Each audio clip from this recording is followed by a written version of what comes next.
Hello and welcome. You're watching Global Insight with me, Oh Soo-young. From Arirang News Centre in Seoul, we speak with experts from around the world to hear their views on issues making headlines. Around the world, governments are in for a broad recalculation of their foreign policy as a new administration in the United States takes off under President Joe Biden. Figuring out how to work with Washington for the next 4 years is of utmost importance for countries like South Korea, which together with the United States face common security challenges, including dealing with a nuclear North Korea. However, the past 4 years of Donald Trump's America First policy has tested the strength of Washington's ties with major allies and trading partners, including Seoul. To get a glimpse of where the bilateral relationship is headed, there's no better person to turn to than His Excellency Dr. An Oh-young, who is South Korea's ambassador to the United States during the Obama and Trump administrations from 2013 to 2017. He also served as South Korea's first vice foreign minister and ambassador to the European Union, and is currently president of the University of North Korean Studies. Welcome, Ambassador. It's such an honor and pleasure to have you on our show. Well, thank you, Soo-young, for having me. Thank you so much. Thank you. And well, we're going to go straight into the questions now. And okay, let's begin with Joe Biden. Now, he was vice president during your earlier years as ambassador in Washington, D.C., and this was during the Obama administration, of course.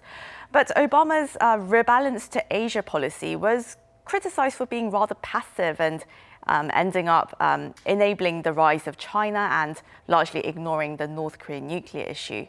Meanwhile, former President Donald Trump's focus was making allied nations pay up more, waging a trade war against Beijing, and playing golf with Shinzo Abe. Now, none of these were positive developments for South Korea. But what do you think Biden will bring to diplomacy in the Indo-Pacific region based on your own knowledge of him? I mean, are you optimistic about the future of Seoul-Washington ties? Well, I'm pretty much excited about what we can do between Korea and United States during Biden presidency, because in fact, I've watched him for a long, long time, and I think I know him a little bit. And then he, in fact, has already made clear what kind of foreign and security policy he's going to pursue. And then we already are quite familiar with certain key words of his foreign and security policy, which include, for example, U.S. leadership. He fully understands the importance of U.S. leadership on global affairs, emphasis upon alliance, emphasis upon multilateralism, and the values of democracy.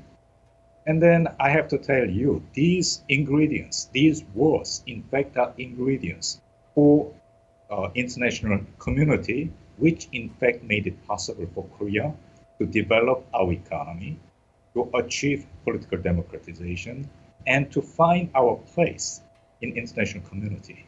And then for the past several years, somehow we were under the impression that these essential ingredients of US foreign policy were being undermined. Now, what President Biden is promising us, that he in fact will be resuscitating those essential ingredients of US foreign and security policy. So that explains why I'm so confident we'll be able to further strengthen our relations between Korea and United States. As you mentioned, Seoul and Washington have been very long-standing allies, and well, you also worked with the Trump administration, and that was a time when tensions started flaring over the South Korea-US free trade agreement, and of course, former President Trump insisted that Seoul pay more towards shared defense costs. And while some worry that Joe Biden might retain some of Trump's protectionist policies and go rather tough on trade, what are your thoughts on this? Well, about being tough, President Biden being tough on trade policy, I think there is one question we should be asking ourselves, which is why? Why is it tough on trade policy? And we have to remember he's a Democrat. And the Democratic Party traditionally has been a firm supporter of working class in the United States.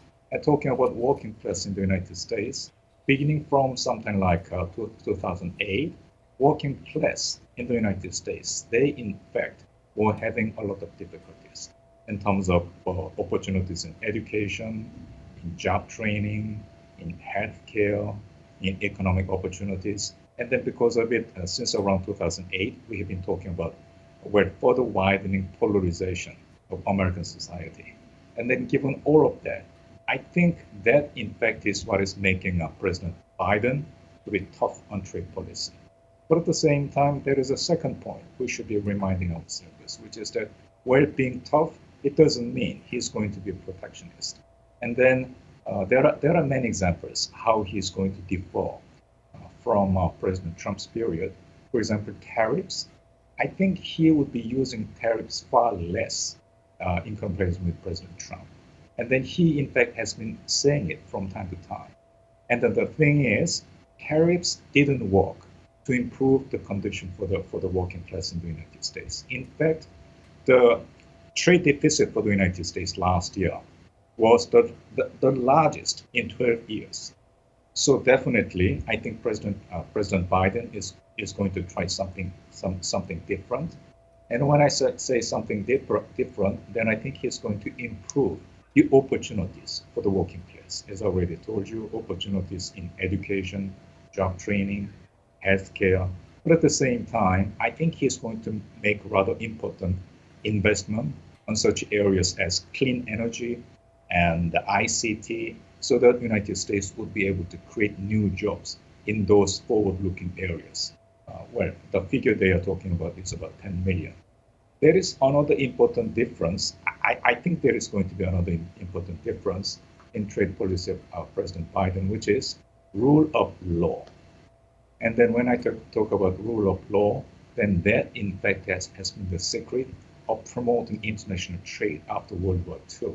And it is enormously important that the United States, as a country which built the system of GATT, and then after that, I think it is enormously important for the United States to stick to this rule of law.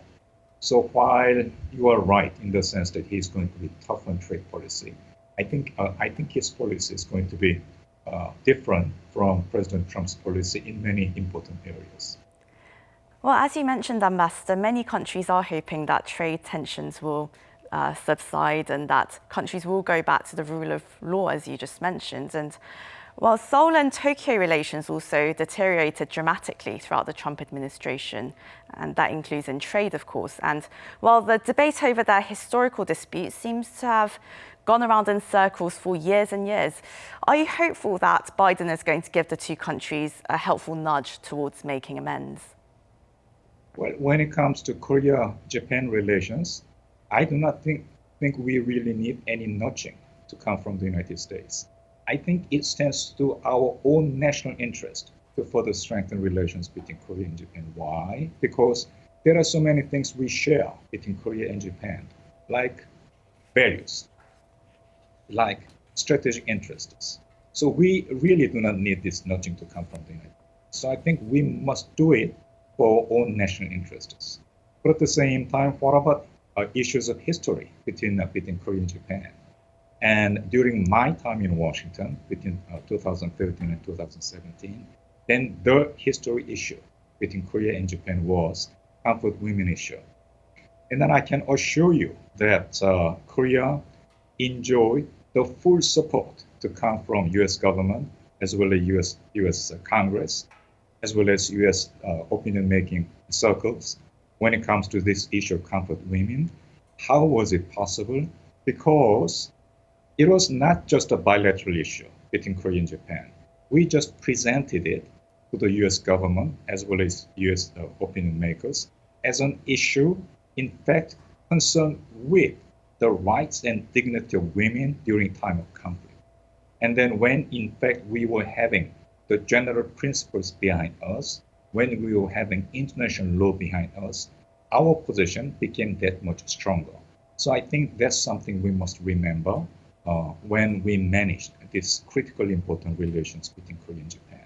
On the one hand, we must be firm on the issue of history with general principles and international law behind us. But at the same time, we must remember about the importance of strategic relationship between Korea and Japan.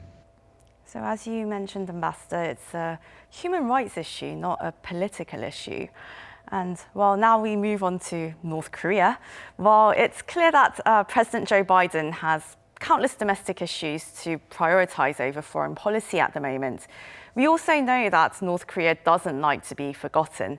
In fact, it held a massive military parade earlier this month, showcasing a submarine-launched ballistic missile, which it called the world's most powerful weapon. Do you think this was just a warm-up for a bigger and more attention-grabbing provocation? And if so, would the return to its old tricks be wise in the new Biden era? We're talking about North Korea. It has a track record of, somehow planning big provocation at the beginning of each U.S. administration. That was the case back in 2009, the first term of President Obama, 2013, second term of President Obama, 2017, Trump presidency. So that, in fact, is the track record. And then this time, I very much hope that North Korea abstains from doing that. Why? Because first of all, I think by now, North Korea would have learned itself, which is that provocation doesn't help North Korea at all. What it does is it only delays the opportunity to engage with the United States. So that, in fact, is an important lesson which North Korea, I hope, learn this time and then abstain from those military provocations. And Joe Biden named his key foreign policy officials, of course, and among them Tony Blinken, Wendy Sherman, Jake Sullivan, Kurt Campbell and Sam Power. They're people you know and have worked with back in Washington, D.C. And of course, during the Obama administration, they followed the strategic patience policy. Do you think that approach is going to be rather different now? How do you think they're going to handle the denuclearization issue and interact with the North Koreans? Well, Soo-young, what I'm going to tell you may surprise you, but the thing is, so far as President Obama was concerned, I think it is not fair to define his North Korean policy as strategic patience. And then at the same time, I have to tell you, between President Obama and then President Trump, they share far more things than difference between President Obama and President Trump. And when I they share far more things, then that means, maximum engagement and maximum pressure. And that, in fact, was something which made it possible for the United Nations Security Council to come up with something called Security Council Resolution 2270. That was passed in March 2016, under the watch of President Obama. So far, it remains as the strongest Security Council resolution ever. And then why is it the strongest Security Council resolution ever? It's because, back in 2016, North Korea was exporting about $3 billion worth of goods. And then most of it, in fact, were coal, iron ore, fisher products, textile and clothing. And what Security Council Resolution 2270 did was to ban North Korea from exporting those goods. So that, in fact, is the reason why that resolution, and then there were 4 other resolutions which followed. They are still considered as the strongest ever resolutions. And they are working. Those Security Council resolutions are working. So I think most probably when it comes to President Biden, I think he will continue with the objective of Obama and Trump, which was CVID, complete denuclearization of North Korea. But at the same time, most probably, I think he will inherit this combination of engagement and pressure. I'll say maximum engagement and maximum pressure. Now, were you surprised that the Hanoi talks in 2018 broke down between President Trump and Kim Jong-un and that their bromance really lost its spark? I mean, going forward, though, how would you advise the new US administration on making concrete progress with the North Koreans on denuclearization? During Obama presidency, then of course, I used to be ambassador in Washington and had an opportunity to, in fact, cooperate with all of those American actors you just told me about, starting from Tony Blinken, etc. And then they are coming back. And then when it comes to Trump administration, then I kept on talking with Trump administration officials, even after my retirement from foreign service. And what I was telling them was, in my mind, the only practical policy that we could be applying to North Korean nuclear issue would be something I would call roadmap. Roadmap, which in fact will begin from right here, where things are right here, but at the same time moving on all the way to the final destination, which is complete denuclearization. And with those 2 points in mind, then it in fact should come up with certain package of simultaneous and parallel actions, the actions to be taken by North Korea and actions to be taken by the other countries in the world. And that's something I've been, in fact, trying to share with Trump officials as well. So really, just before Hanoi, then there was an indication coming from the United States. They in fact would be following it. That is to say, roadmap approach. In fact, Steve Biegun, he came and spoke at Stanford University, and then he precisely repeated this concept, which is roadmap. So I was pretty much encouraged about it. But at the same time, it didn't happen in Hanoi.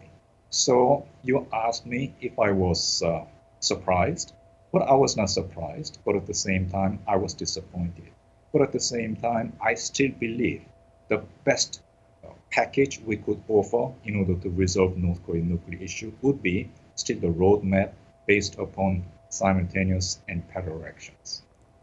Right, there was so much debate over whether they would reach a big deal or a small deal, but what you were saying is that there should be a roadmap that embraces a bit of both, I suppose. And well, on other key issues, former President Trump, his foreign policy was undoubtedly unorthodox. He pulled out of multilateral institutions. He was constantly invoicing his allies while empowering leaders like Mr. Putin, Mr. Erdogan, and the Saudi royal family. What impact do you think Mr. Trump's presidency has had on America's global standing? And do you think it's going to be easy for Joe Biden to put the US back at the head of the table as he pledged to do? Well, United States has been pretty much at the leadership position after World War II. And then I think, in fact, I've been asking myself from time to time, what are the essential factors which made it possible for the United States to play this leadership role? And then in my mind, there are at least 3 factors: hard power, economic power, and military power. Soft power, that is to say the values underlying the United States as a nation: democracy, human rights, rule of law. There is a 3rd factor, which is sense of responsibility. United States, if you work with them, American diplomats, if you work with them, they in fact have a rather unique sense of responsibility. So these are 3 essential elements which made it possible for the United States to continue with its leadership role after World War II for more than 70 years. And when it comes to President Trump, then I think he understood about the hard power. But maybe his grasp of importance of soft power and sense of responsibility, maybe it was not as strong. So when it comes to President Biden, Soo-young, you asked me if you told me I in fact have been working with President Biden as a vice president, and he fully understands the importance of these factors. So I'm pretty sure it may take some time, but eventually I think the United States will make an important headway in resuscitating its leadership role in the international community. And many countries around the world, including South Korea, they've voiced their support for America's comeback, I suppose, into global governance. And but the key word does seem to be multilateralism. Every country doing its part. And you negotiated the terms of South Korea's accession to the OECD. You led the efforts to hold the G20 summit in Seoul. These were very historic milestones in South Korea's rise in the global community. Do you see middle powers like South Korea and European countries playing a bigger role in restoring the sense of multilateralism and really working to counter threats to peace and security? We often say that the influence of the United States has been steadily declining since World War II, which is true. But that, in fact, on the flip side of this observation would be when influence of countries like Korea, European countries, they in fact have been steadily rising. But at the same time, there are so many things we share between Korea, European Union on the one hand and United States on the other hand, which are the values we share, democracy, rule of law, human rights, but at the same time, strategic interests. So if we want to keep on our way of life, and if we want to maintain the strategic interests we have, maintain peace and security, then I think it makes all the sense for us, that is to say, Korea, countries like Korea and European Union, to in fact pitch in more and then cooperate with the United States to maintain international peace, security, and prosperity. Thank you so much for coming on the program. That was Dr. An Woo-young, who is South Korea's ambassador to the United States during the Obama and Trump administrations from 2013 to 2017, and currently president of the University of North Korean Studies. Again, it was such an honor and pleasure to have you on our show. Thank you so much. Thank you for having me. And to our viewers, as always, thank you for watching.